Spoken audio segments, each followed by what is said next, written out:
them personally, which makes it very hard to actually run a business. So maybe we might be able to sell people something they still find just as valuable that they're not going to use all day, all the time. How do you make money? The Rise Together mentorship is $5,000 if paid in full, or 12 installments of $500 a month. For that, the couples get weekly group coaching calls with Ariel and myself and the rest of the community. What's the split? Oh, it's about 50-50. We also record those calls as well. So we'll take the call recordings, we'll upload them into a training portal where the couples can watch a replay and they can get access to other templates and cheat sheets as well.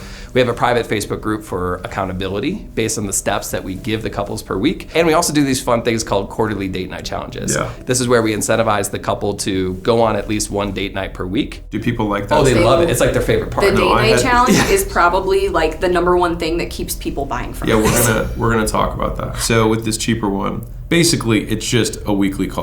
Yeah. Yes. That's what they get. Yeah. The Facebook group's mostly community, and then our customer service person holds them accountable. Well, okay, let's talk about the second one. We do the quarterly date night challenges in both programs, but we also do a lot more in the Couplepreneur Accelerator. So that's $25K paid in full, $2,500 a month if they choose the payment plan over 12 months.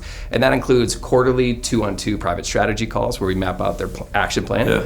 It also includes weekly small group coaching calls, which are mostly just Q&A based. And we also hold them accountable to their weekly priorities inside of Slack. This is also where they could ask us questions. If you eliminated Slack, how much time would you get back? Probably what, 40% of our time? Jesus. It's also the cost of disruption. I will say though, Slack is usually people's favorite thing because it's okay. like having us in their back pocket. I like where you're going with this though. We're gonna take some axes out. It'll be good. That's music to my ears. Love it. They made the mistake of running out of time on their high touch thing and then making a low touch thing.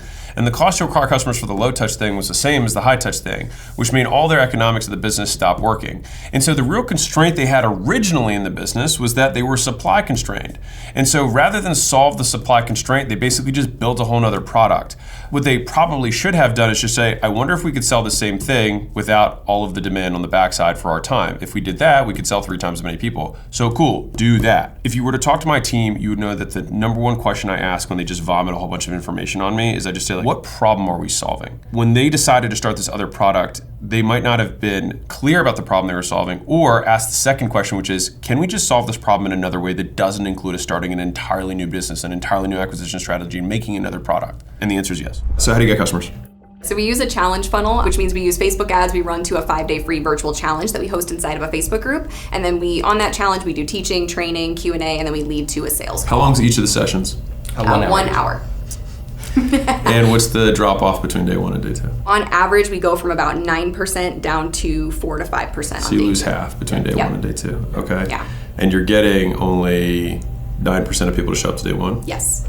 Okay. So we'll do about 6 of those challenges per year, and our average ad spend per challenge is about $19,440. We do also get some occasional sales from some other places, one of which is guesting on other people's podcasts. Yeah. We also have a setter on our team who will reach out to people via social media messenger and book calls for us, and then we host our annual in-person events, which some sales can come from as well. What percentage come from top versus bottom? I'd say 90 to 95%. Okay. We really would love to get Alex's feedback on this challenge funnel because we spend a lot of money on these challenges. Sometimes they make money, but other times we'll lose money and have to spend months recouping the costs. Okay.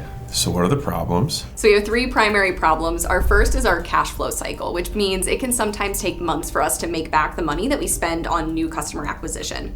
Tough. Our second big problem is just improving overall conversion. We've recently noticed some drop off in attendees for our 5-day challenges, which are our main way of generating new leads and new sales. Our last big problem is just our own time constraint.